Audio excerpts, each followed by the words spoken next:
Aaron Finch లాంటి world class opener ఏమన్నాడు విను. ఒక బౌలర్, అతను నా కలల్లోకి వచ్చి మరీ భయపెట్టేవాడు.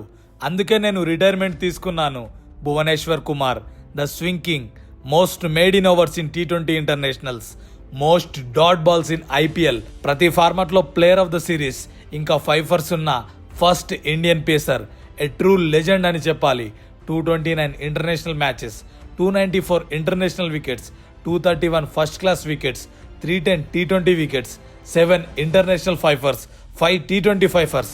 చూస్తుంటే చూడాలనిపించేలా ఉండే తన బౌలింగ్ యాక్షన్, బాల్ ఒక్కసారి తన అమ్ముల పొదలో నుండి రిలీజ్ అయ్యాక గ్రౌండ్కి తాకిన వెంటనే స్వింగ్ అయ్యే ఆ క్షణం దినమ్మ ఒక హై ఫీల్ ఇస్తుంది.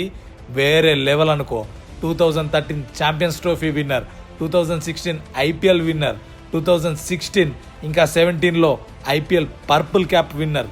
చాలా మంది బౌలర్స్ వస్తుంటారు, పోతుంటారు, కానీ కొందరు చరిత్రలో అలా ఉండిపోతారు. కొన్నింటికి కొందరు ఒక పేరుని తెచ్చేసి వెళ్తారు. అలానే భువి కూడా promoted swing like no one else అని అనాలేమో. స్వింగ్ అంటే మనకి గుర్తొచ్చే నేమ్స్లో ఉండిపోయే పేరు భువనేశ్వర్ కుమార్. కామ్గా ఉంటాడు. ఒక్కసారి తన చేతిలోకి బాల్ వెళితే అప్పుడు కథ ఏంటో చూపించేస్తాడు. That is Bhuvneshwar Kumar. We wish you a very very happiest birthday swing king. భువిని ఇష్టపడే వాళ్ళు భువిని విష్ చేయండి. అలాగే భువి గురించి కామెంట్ చేసి మన పేజ్ని ఇలాంటి కంటెంట్ కోసం ఫాలో చేసేసుకోండి.